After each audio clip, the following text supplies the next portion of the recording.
Welcome back, guys, to the Butterfly Season podcast. I have with me my dearest friend, Lori Harder. You guys are in for a special treat because we have talked about the stuff that we don't really talk about on air: friendships, investing, pivoting, fires. So we get into a lot of really beautiful stuff. So buckle up. It's a wild ride, but it will be fruitful at the end, I promise.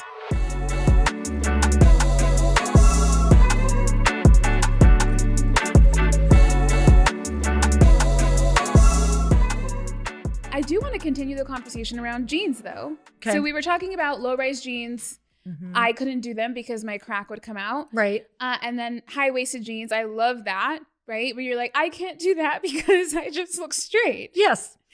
My problem right now is my waist is too skinny, my ass is too fat. Oh, that's a tough problem. But what happens is they don't make jeans that go small waist, big butt. So I have to get jeans that fit my butt. And then I have a big gap in the back. Have you tried Good American? I even tried Good American. Those still don't work. You know what did work, though? This is a little bit embarrassing. Apple bottom jeans back in high school. Those, I remember being like, jeans fit me. But I had a big ass apple on my butt. So I'm like, Nelly, were those Nelly's jeans? I think I don't remember, but I remember them. Oh, I'm sure they were. Or maybe he was just rapping about them. Whatever. Whomever. Yeah. Can we bring those back, but like Good American vibe? You know what? I think you need jeans where like maybe the butt is just stretch material. Like it's literally just spandex, maybe even a different color. Right. That just pops out. It's just like you know the leggings. I bought a set of workout clothes, and I always make sure to go to look at all the photos because I'm not like a scrunch butt fan. Right. Because I feel like it just makes my butt look more. And I don't need the more. Yeah, it's amplified. Yeah, it's already, you know what I mean? And so I bought a bunch and they get in all scrunch butt. And like, I was so embarrassed. And then there's like a carve out in the butt area where it's like smooth fabric and then the rest is ribs. So it's like extra. No, okay, it's drama. That's like a sign across the butt. Yeah, look at me, look at my ass. Yeah. And then the scrunch butt goes up your crack. So then it's like even more. We used to do our own scrunch butts. Really? Yeah, like just on our swimsuits. So yeah, this was before the scrunch. So you take a long safety pin in the back of the suit and just on the top, and you thread it through so that it looked scrunched. Butt. But it helped because remember how big the butts were? They were so big. It was like full coverage. It was full coverage. So you could take those and make them cuter with the safety pin. Wow. Yeah. Maybe one day I'll be like, ooh, look at my scrunch butt. But right now I'm like, this feels like a lot. I need the scrunch butt. So, you know. But really though, thank you so much for being on the podcast today. I'm so excited. It's going to be so much fun. And we're in person. And all of these conversations we have all of the time. It's just like, you know. Now it's content. Such a relief. It's like, how much content do we possibly need? A lot. Extra, more than what you're thinking. Yeah, way more. Right?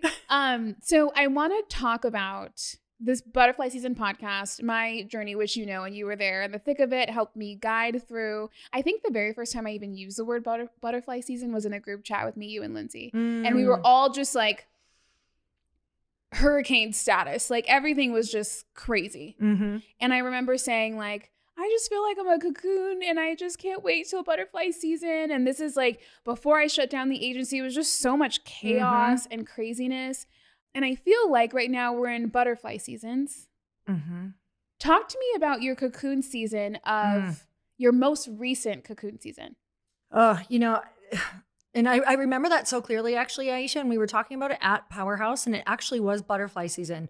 I don't know if you know this, but I think I told you, but I was driving back from somewhere and it was like a 4-hour drive, and this sounds terrible, but I was hitting so many butterflies with my truck. They're migrating, because right? they were like hundreds of thousands of butterflies everywhere. And I was in a really tough spot and I was like, come on, it's butterfly season. Like, I want to feel better. Like, when is it coming? And I think that is the perfect, setup for where a lot of us are at, is that we are waiting for the season and we're always going, why are we in this winter? Or why aren't we there yet? Right. And the more that we question it and the more that we wish it away, the more we're not going to get the beautiful lesson from it and the longer it's going to last. And so it's not that we don't always want, or of course we always want the butterfly season, but you have to have the cocoon season multiple times through your life. Yeah. So as much as we're like, we're finally in butterfly season, Yeah. I'm also not sitting here going,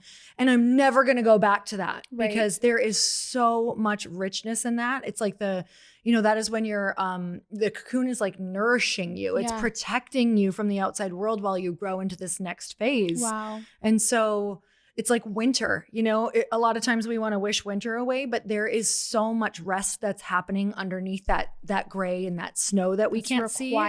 Yes, it's restoration. Yeah. And so when we're in butterfly season, we are out. We are out and about, and we are big and we are bold and we're flapping our wings, and it's freaking amazing. Right. But then you always have to go back. And it doesn't mean that it's going to be bad or as deep and dark as maybe your latest season, but it's going to be a season. Yeah. And I think this conversation for me, and why I love the name of your podcast so much, and your podcast, is because like I want to talk about how we can make the cocoon season an absolutely fucking amazing season as well. Yeah. Can we swear on this? Yes. Okay, great. Yes, we can swear on this.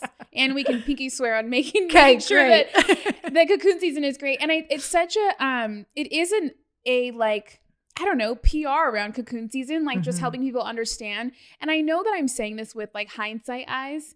The cocoon season is the best part. Even though it's like shitty, it sucks. I felt so alone. I felt isolated. I was depressed. It was just like all of the things. But I learned so much about myself in that season that if it wasn't for that undoing, I wouldn't be in the season that I'm in now. And I also feel like it's not when you're in butterfly season, you're not in cocoon season. I'm definitely in a cocoon season around codependency, mother wound stuff, childhood stuff that I'm still going through and working through, even though other areas feel like butterfly season.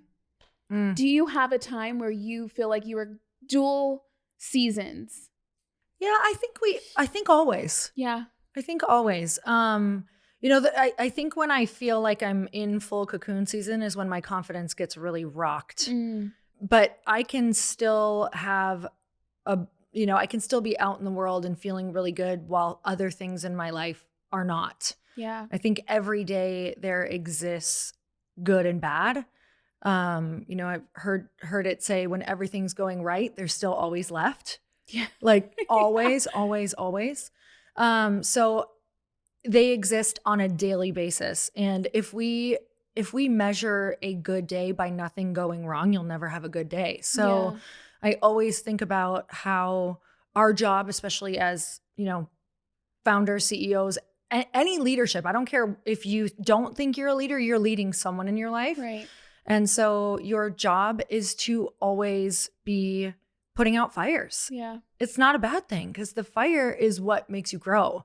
The challenge is what makes you grow. And I think about people who, we think about a good day and we think about what we love about our lives. Or, when you say, what's your dream day? You're like, being on an island and sipping pina coladas all day. Okay, if we did that for 6 months straight, talk to me, you'd be Captain Depresso. I'm going to throw a pina colada at the next person I see. Exactly. Like I can only really do that. It used to be longer, but now I'm like 3 days in, I'm like, okay, like we need to be doing something with our lives. Yeah. So what you have to think about is what challenges do you want to solve on a day-to-day basis? Because that is when you start to grow and evolve. Yeah. So when we're thinking about creating a good day, you have to think about how do we incorporate challenges that we want to solve. It doesn't mean you're necessarily going to enjoy solving the challenge, but if we can enjoy the results even of every single day.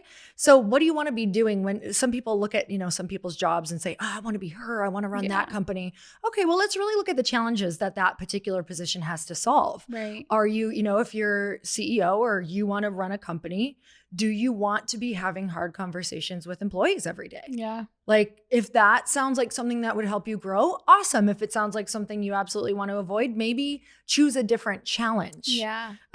So we don't think of it as all encompassing like that, but if we can look at the things that we want to do and say, what are those challenges and will that help me evolve? Could I find myself in a position where maybe I do ultimately enjoy the results of those challenges? Yeah. Then that's kind of how I look at it, is at least I'm solving the challenges that I want to be solving. And then I feel like then I can accept them more, rather than I've definitely had some jobs or been in some situations where I'm like, I never want to do that again. This is not the challenge. I don't want to be solving petty shit between these two people right now. Like, I'm not going to do this. Yeah. And so, that's kind of a huge decision maker for me, but also how I perceive the challenges that are coming my way. That is such a unique perspective. I really never thought about it like that. And you mentioned like we're putting out fires. I've just recently been doing a lot of research on the aspen tree, and how it's like a one root system, meaning that every tree in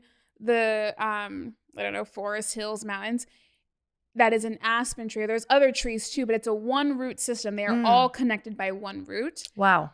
And really early on, when there was like the wildfires happening, everyone thought you have to put them out. But really, when there is a fire, what the fire does for everything is help that like new growth. So fires are actually required for those areas. And so by putting a fire out, the next season where these trees didn't burn down, the roots like not as stable. And like, that's why you'll get like mudslides and all of it. Like, you need to actually have a fire to produce a fruitful forest. And so it's so interesting to see like the perspective being, what are the types of fires that you want to put out?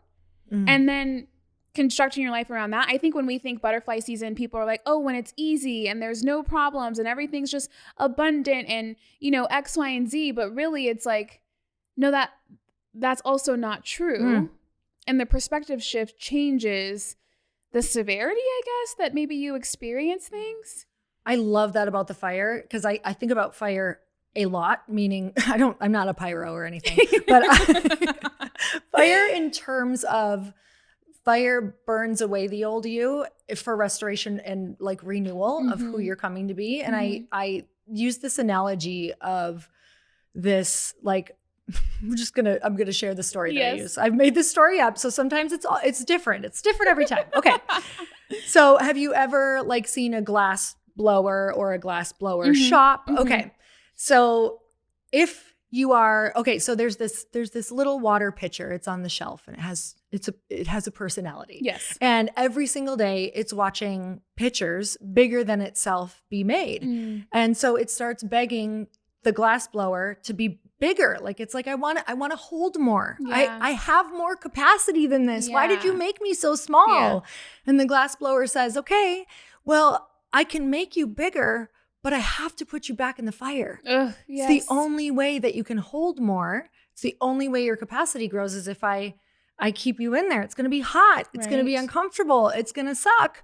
But when you come out, you're going to be bigger and better and be able to hold more than you could ever imagine. Yeah. So it's knowing that in those moments where, we think of what we want and we have these big dreams, then get ready. Like, be prepared. It's not a bad thing. Just be really prepared to know that you're about to go back into the fire. So the bigger the dream, the bigger the fire will be. And I think when we can set our expectation around it, it's a whole lot less scary. Right. And so if you know it's coming, then you're going to do things to prep yourself. Where, when you don't know what's coming, that's when shit gets real. And when I know it's coming, I go, who do I need? Who do I need around me? Who do I need to talk to who's been here before so I can ask them what problems really come up? Is this normal and how to handle them? Yeah. And then what do I need for my life, nurturing wise? Do I need to be saying no to everything else because I know that in the middle of this, I'm going to need like some crazy downtime restoration, maybe more time with my family, maybe some more self-care. Yeah. What is my brain going to feel like after my work days? When do I need to call it a day? When do I need to just shut it down? When do I need more sleep? Like, what is this going to look like? And we don't do that. So we go in with our old self, thinking that we can just be the old us in this new time period of our life. And it's not going to work. Yeah. It literally will not work. So the conversations around, okay, how do I prepare myself for the obstacles that are coming? And I really write things down like, what do I think the challenges are going to be with this? Like, where am I weak?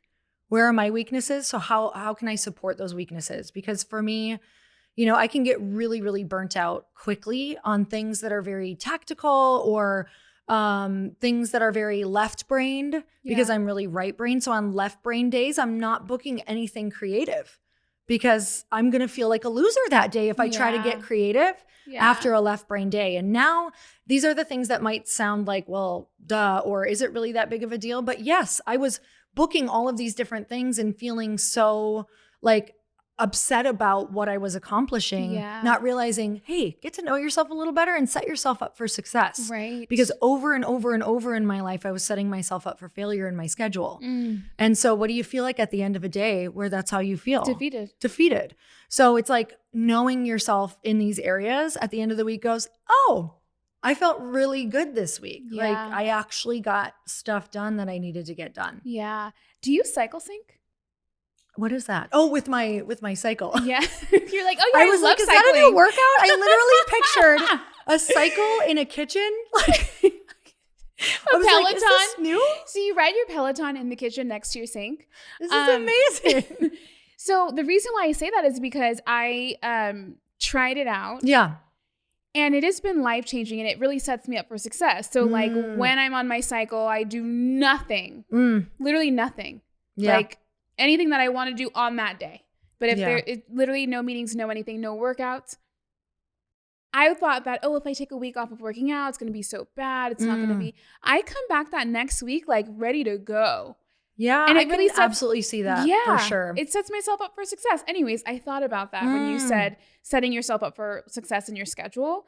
But I'm curious though, are you, because you have this perspective now that with fire, there are, fires that are palatable for the life that you've created and fires that are required. And always at the end, we know that there is something better on the other side of this. Maybe we don't know what it is quite yet, but there is always something better. Are you excited about fires? Sometimes it's hard to get excited, but when I'm in them, I can always say, okay, I can get through this. Like I can handle tough things. And you know what I say a lot? I say things in my head like, just lean in, okay? Because I feel so deeply. I'm sure many listeners do. And that is a superpower. But when you are in it, it feels like kryptonite. But it's actually a superpower to feel that deeply. And contrast is such a beautiful thing. So that's what I think about. I'm like, lean in. Man, this is some good contrast for when I feel good. People who feel deeply and really like, can really get low, can also get really, really high, which is exciting. Yes. They say like, don't get too low on the lows or too high on the highs. Well, if you're a deep feeler, you probably feel a wide range. Right. So I think the more that you can welcome that in and know that as low as you can go, you can also go its equivalent in height, which is really exciting. Right. It's a lot. Some people can't feel that. Yeah. And I don't want to give up those highs. And in the lows, you just have to learn to nurture yourself better. Right. And so with fires, I love this idea, right? Because we do know, like when you're getting into the thick of things or when things start to trend downwards, if you will, sometimes I think fires can seem small and then you lean in and it's bigger. Yeah, like lots of layers. Lots of layers. It's a layered fire. You're like, oh, this is a little cinchy one. I'll put it out. And he's like, no, bitch. No, that one doesn't have a one root system. No. That one's like, what? Yeah. So I want to talk to you about building an alcohol brand, having to pivot, choosing. What has that journey been like for you? What did that fire look like for you? I've been thinking so much about this. I mean, daily and nightly and afternoonly. Morningly. And it's interesting because the season that I was in when I started it, I really needed to have fun. I had blocked out every ounce of fun in my life because I was really under the impression that in order to be taken seriously in business, in life, I had, been in network marketing for a long time, then personal development. And I'd always had like interwoven some fun. Yeah. But I didn't necessarily do that, in my podcast or on stage as much. I didn't quite reveal that side of me in many portions of my life or allow myself to dip into that more because I think I thought I wasn't going to accomplish things in the way that I wanted if I was just like totally myself. And honestly, I know sounds crazy, but even in the last 3 to 5 years, the world has changed so much. It's So way much. more about being authentic and showing yourself and letting that be okay. And it wasn't totally like that before, Not which at all. it feels weird to me to even say. Like, in network marketing, it was very much like buy the suit, buy the blazer. Blazers are different now too. It's not the same. This was like corporate America stuff. So I was dressing black, different. gray, Yeah, I just wool. did everything like to someone else's standard of what Yeah. I thought it had to be. So at that point in my life, when I was done with, I'd written a book, I'd gone on the book tour, I was doing the big events of my dreams. Like I had checked off all of my boxes. I hadn't dreamt past this point. It was the weirdest place to be because I never thought I'd even check a box on my dream list. There was a Yeah. time in my life where I didn't finish anything. Like that was actually a mantra that I had growing up that I didn't know. But in my head, I said to myself, I never finish anything. Wow. So what do you think I did? I never finished high school. I never finished projects. It took me 3 times to become a personal trainer because I kept failing because I was like, I never finish anything. I never follow through. And so that was my life. So when I finally started checking these boxes off, it was like, oh my God, I never dreamt past this because I never thought I would even become anything. And it was also a point where I knew that there was a new thing for me. There was a new challenge. There was another evolution, but it was scary and I didn't know what it was. Right. So I asked myself for a year. I kind of put everything on autopilot. I didn't start anything new. And I took a few things off my plate. And I said, I need some room because I am the queen of giving myself no room. I like doing all the things. Yeah. I remember. So around this time, I think is when we first met. Yes. Around Event Love.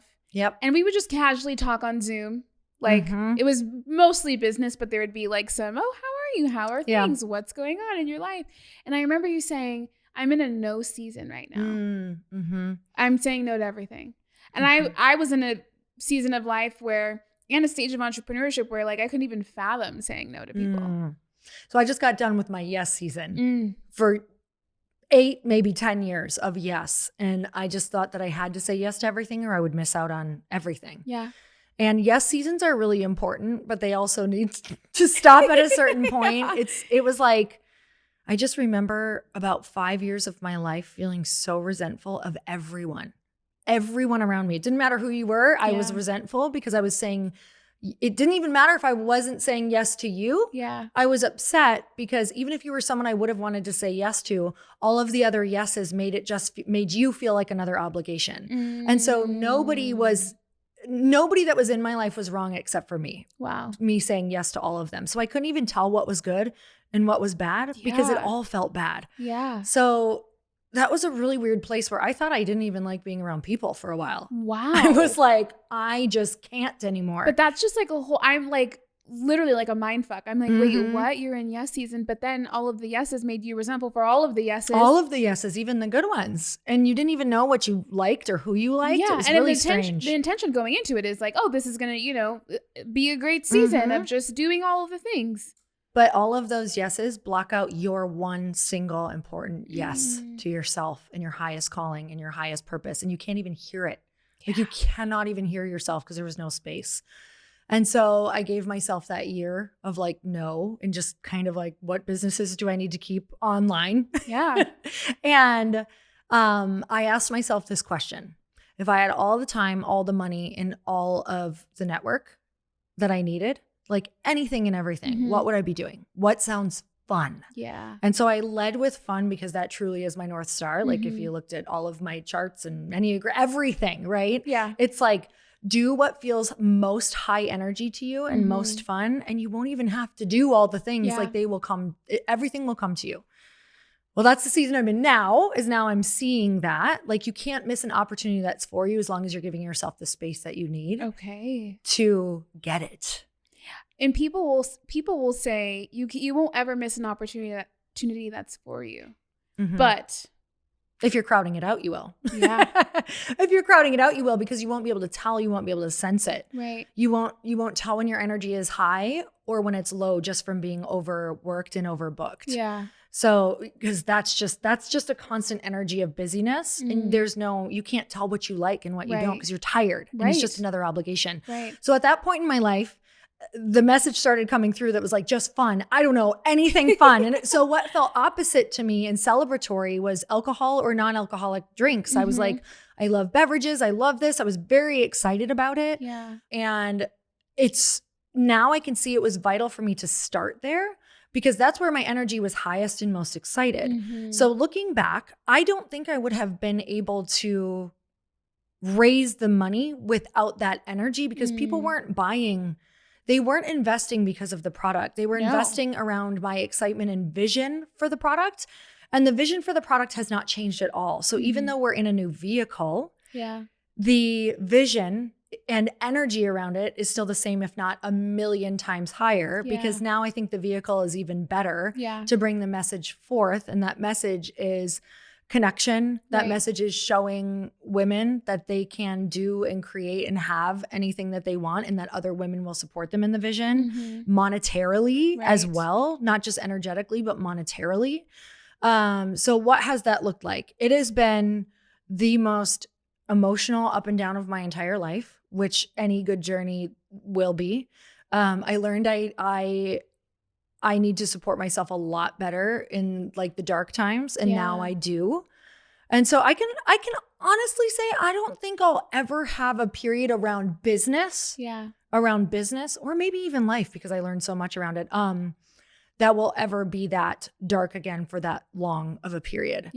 So I think if anybody is in that right now, which I'll finish the story on the pivot in a minute, but if anybody's in that period right now, you really need to sit and ask yourself, what does support look like for you? Is that more friends? Is that more talking about it out loud with people who have been there before? And the answer is yes, yes, and yes. The solution is always people who have been there, people who can listen, people who can have your back on the journey. Because what happens is when we feel that bad, we don't want to talk. You feel like a loser. You feel just deeply sad and like you feel like a burden to people. You feel like no one's going to want to hear it, and that it's like you can't hear your voice say these words one more time, but you need to say them one more time. And better planning, better scheduling in your calendar to go get around community, to go support yourself, eat healthy. My God, for the love, don't drink every night like I did. It is honestly that. So two things. One, I just want to affirm you in having watched this season of your life. I was even blown away by how resourceful I felt like you were. It was almost like a blind resourcefulness. Like, I'm just going to do whatever I need to do, talk to whoever I need to do to figure it out. And it was when we were going for a walk in Wisconsin. And I was like, I don't know what this means, but this is going to be so much bigger than you can even imagine. And you're like, I talked to this person. That. Figured this and I'm like, wow, how did you find them? Like, I would have been like, I'm all like resourced out. So like, I just want to affirm you in that, because sometimes it's hard to take action when like your heart just feels resistance around whatever it is, especially when you're really low. Like inspired, resourceful action around figuring things out. Like, you did that. Thank you so really much. Did. I mean, desperate times are good times. You really find what you need when you're desperate. And that's why when people get really upset at the journey or really mad about it, instead of being mad, it's like, whoo, this energy makes you move, man. Like, it's going to move you eventually. It sometimes it doesn't. Sometimes it looks like laying in bed for a lot of days. Sometimes it looks like being done with the bare minimum at 5 p.m. and just like calling it a day. Like, you need to turn off and try to figure it out and get space. But in terms of pivoting, I think there's people out there who, if you're like me, like I will continue to bang my head on the same wall sometimes for too long. And I just had these moments where it was like, is this the hill that I'm going to die on? Meaning I'm watching the margins go away because shipping got crazy. During COVID. And they still are. It still skyrocketed. So, gas was going up for obviously jets and trucks. So what does that mean to the warehouses? What does that mean to the shipping companies? That means they're raising their prices exponentially. And so the margins aren't that high. Like, you're just hitting the margins you need. And it's like, okay, well, now you're watching them whittle away because all of the prices for everything from all suppliers has gone up because now they also couldn't get people to work. Right. So they had to pay the people who were there more. Everything was happening. People were giving away their firstborn child. Like, yes, I will give you everything to stay and work. It was crazy. And it hasn't crazy. settled back to normal at all. So from a business perspective, it's like people who have done this for years and years before me were like, oh my gosh, we're either getting the heck out or we're, looking at this or we're pivoting or we're doing whatever. And so it took me a little bit to get that message because I had never been in that. I was like, no, we're going to find the people. We're going to push through, except also new warehouses or co-packers. If you guys don't understand that, it's the person who is going to make my product, who is going to, get the cans, who's going to ship the things.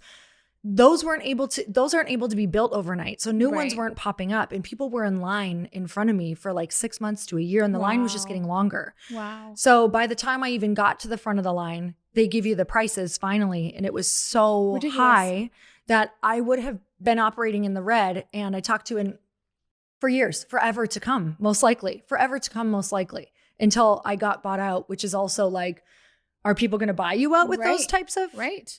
Yeah. So could I have been profitable potentially if I got to a certain number? Mm-hmm. But getting to that number would have it was what it looked like. I was in a position where it was either raise $10 million more to go into a business that requires probably 3 attorneys every time I make a decision. So my attorney's fees are, a quarter of that was just for attorney's fees. So it's like crazy. Yeah. Help me understand how you made that decision. I am a person that I struggle with codependency, perception, value in other things, value in accolades, and what I struggle with, what I think people think of a situation. Mm-hmm. And so the thought of what that mental turmoil might have been. Yes. So I went through a period where I was like, you know what? Because we hit a wall with our licensing. Mm-hmm. I won't share, but I literally couldn't go on anymore because it was something having to do with the amount of investors as well and what they wanted from them and what my investors were not willing to do. Right. So I actually hit a wall because they were like, we're not going to do this. Yeah. And I was worried about liability. So that was the day that I was like, okay, well, clearly we can't. And also the margin. So it was like all of these signs all coming at once. Yeah. This was in August that this happened. Like everything kind of came to a head. And I was like, all right, we're just going to look at the non-elk. Like maybe we'll just go full non-elk. They'll be excited about this because it's really freaking amazing. Right. Like it is. I mean, it was non-alcoholic rosé. It was insane. Yes. I loved it. It was like my favorite beverage. And so we were looking at that, but we were still running into the problem of the margins. So I was like, this is not a smart business move. I'm already starting. I feel like I was already starting from behind. Yeah. And to move something that already was challenging, I was like, is there something else? Mm-hmm. So simultaneously, while we were doing this, we were already thinking of and kind of creating this other product for an upsell. Because we were like, this non-alcoholic, I'm kind of observing patterns and behaviors of how people are buying.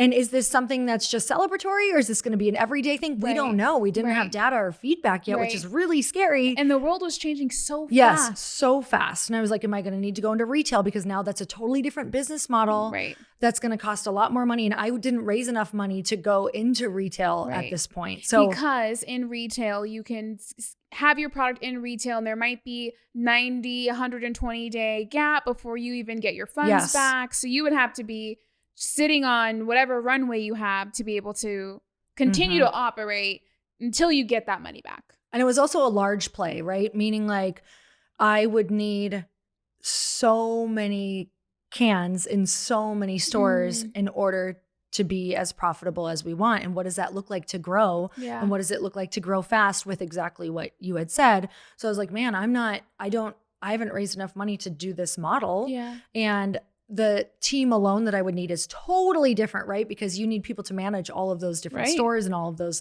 different accounts. So I was like, ooh, this is not my zone of genius superpower. Like when I was starting to think about selling something online, it's because I have a history of almost 15 years now selling products online and selling supplements online. I mean, on our network marketing team, we had hundreds of thousands of people underneath us. Mm-hmm. And I've made $18 million to date in network marketing selling supplements. Yeah. And I'm like, I know how, like, I understand how to activate people and I understand how to do this. So I was like, this is not what I understand right now. Yeah. And so it took me going, okay, but this other product that I'm thinking of creating for the upsell that we had started talking about that goes hand in hand with alcohol, hydration, all these things that I'm drinking every single day. I'm having these hydration sticks. Yeah. I'm like, now that is a very profitable and amazing product. It is light.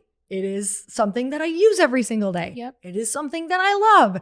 It solves a problem. I feel like I can like actually take this product and make it 1,000,000 times better. I saw that there was room to grow. I saw that there was room to brand it more towards women because that wasn't really being done yet, or very, very few. Right.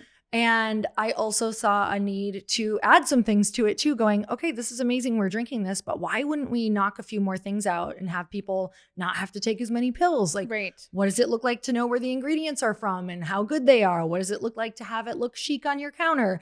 So that was really the moment where I was like, this is no longer, and I talked to a lot of people. In fact, I can't wait to like name drop later if they let me, because it's like the smartest people in either the beverage industry and then the supplement industry. And I just was having these conversations with them and they're going, what are you doing? If I would have found you earlier, I would have told you, like, get out of this and go here. And that pivoting is so normal. Yeah. And stop trying to manage perceptions because that is the thing that will kill your business. Yeah. As the founder, as CEO, as anybody, as the creator,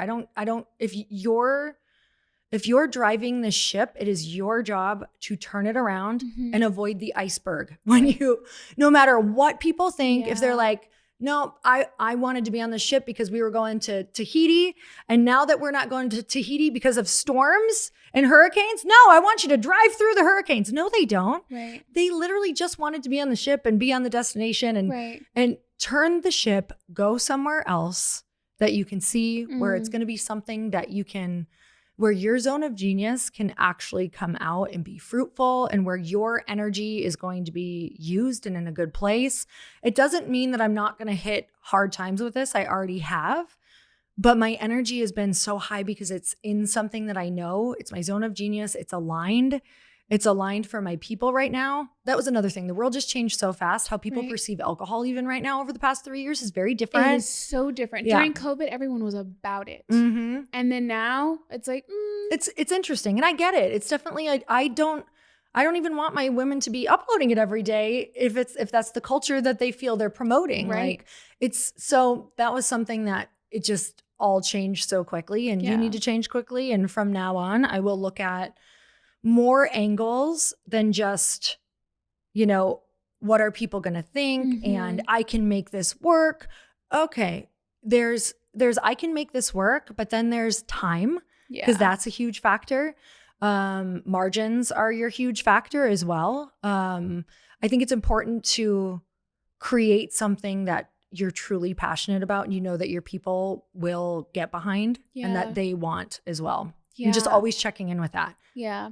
It is admirable to see people pivot and transition, especially when we're in a world where, whether consciously or not, we're managing expectations, especially with such a huge following, especially with the background, especially with all of the things. What has that been like because you have really paved a way for women to begin to invest. The conversation around women in the investment world is slim pickings. It's not happening often. We have the few really beautiful stories, but other than that, there's really not much. What has that been to be like, hey, come with me for people who are so green? So I have to tell you where it even came out of, that I was like, okay, I want investors and I want female investors. Because in the beginning, I could have started something small and bootstrapped and grew it that way and just kind of put money in as it came up.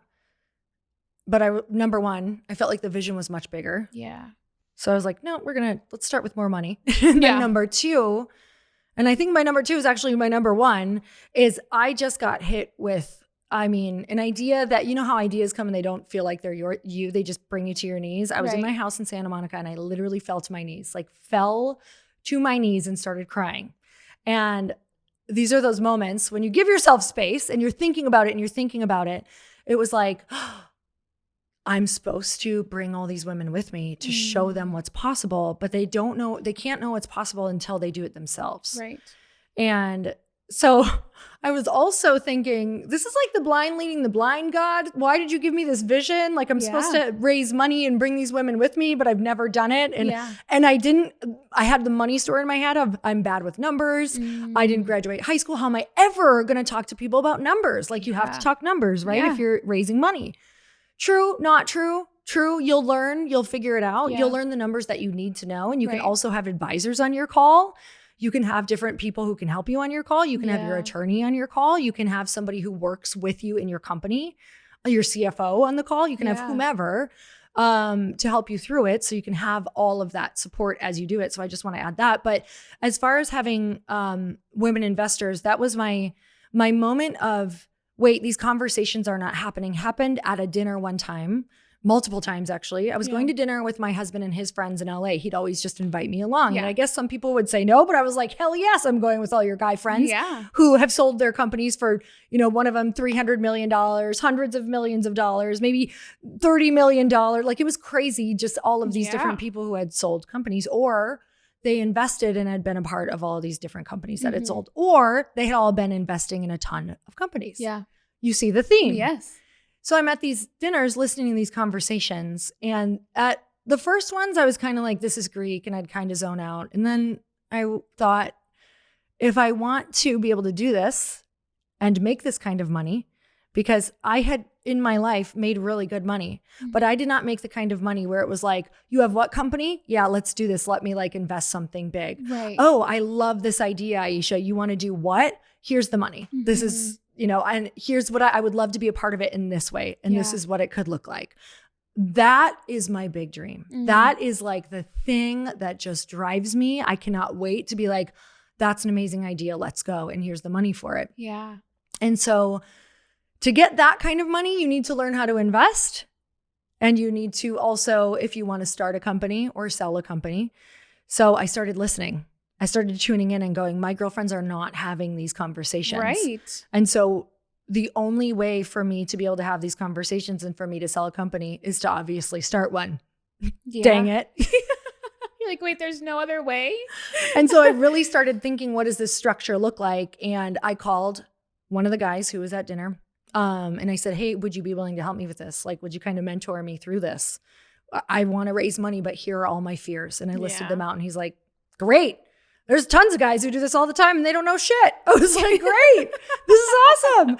He was also the guy who I called. He's amazing. He has an incredible company. He was also the person I called when I started getting money in after starting to raise it. And I was like, this is too intense, man. Like I feel such a burden. I feel so much obligation. I'm so afraid of losing this money. And he was like, okay, calm down. Yeah. This is an opportunity for them.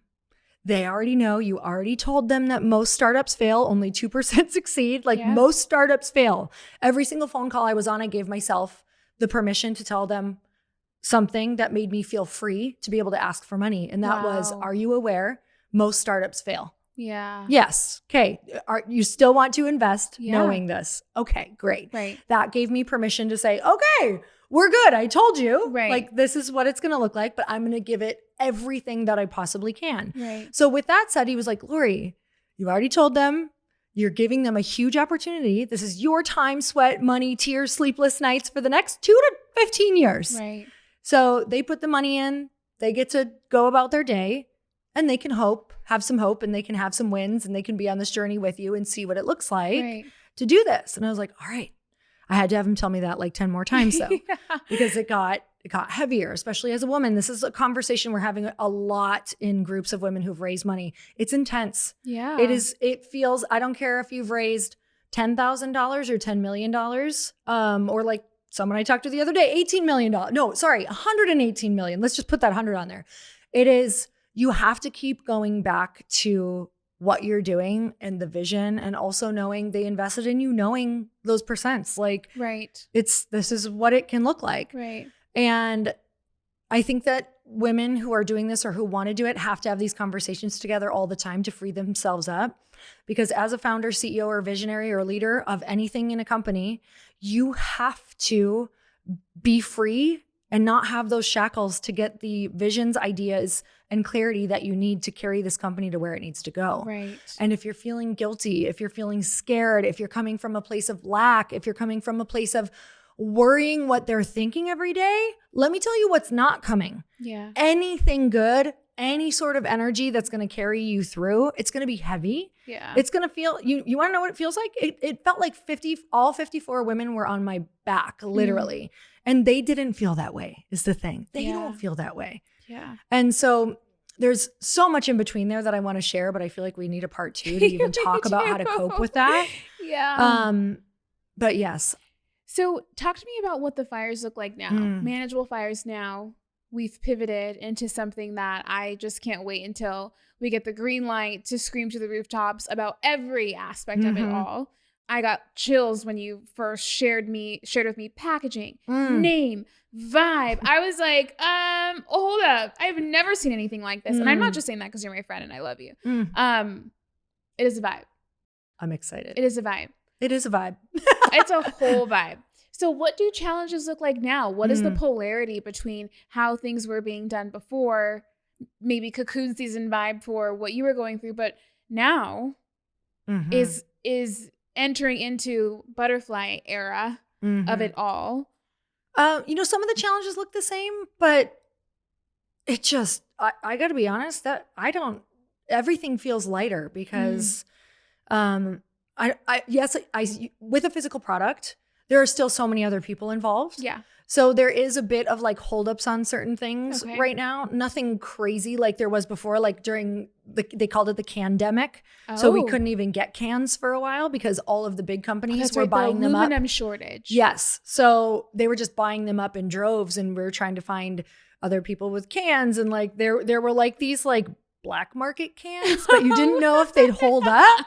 And so I was like, I don't think this is a good idea. No, because that's a PR nightmare waiting to happen. We were like, could we do it? And they were like, we cannot do it. We just heard about all the things like, you wanted empty packages to get to your people. That's great.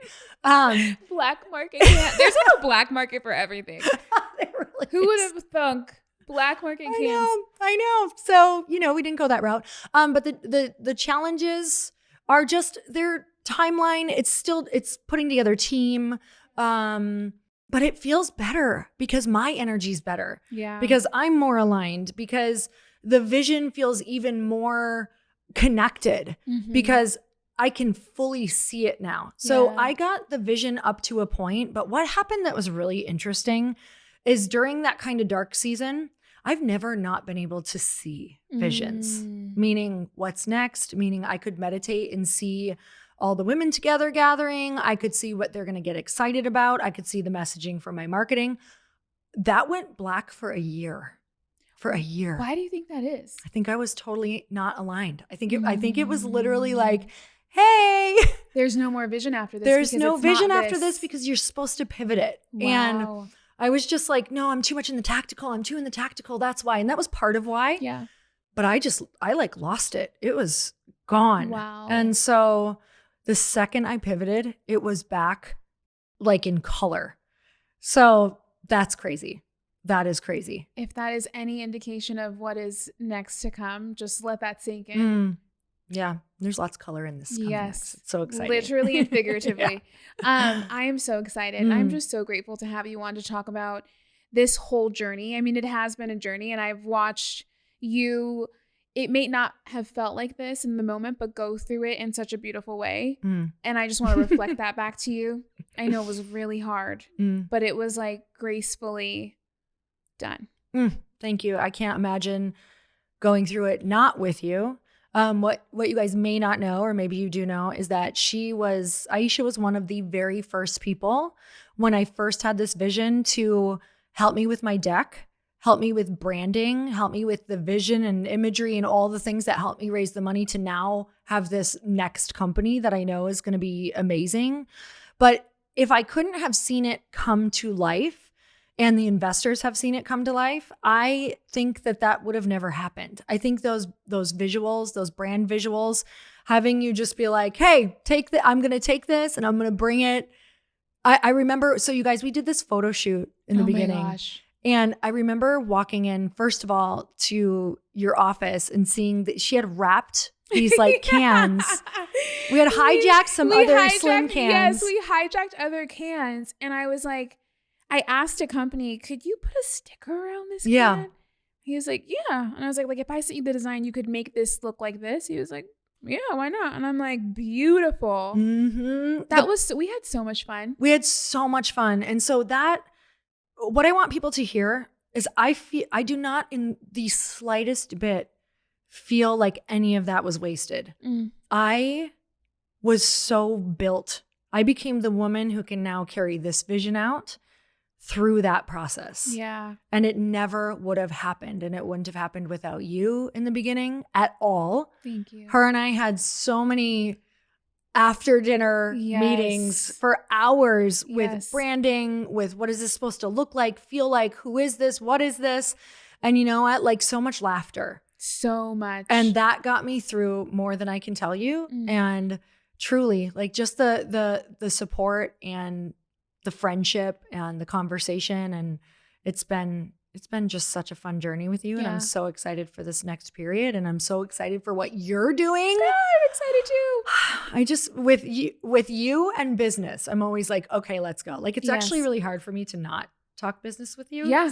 That's actually, I feel like, it's funny. I tell Chris, I'm like, that's just our thing. I don't know. We get ignited around when it. we talk. Sometimes it's like life stuff. I'm like, can we talk business? I'm super thankful for that season because it really solidified a friendship that I didn't know that I needed.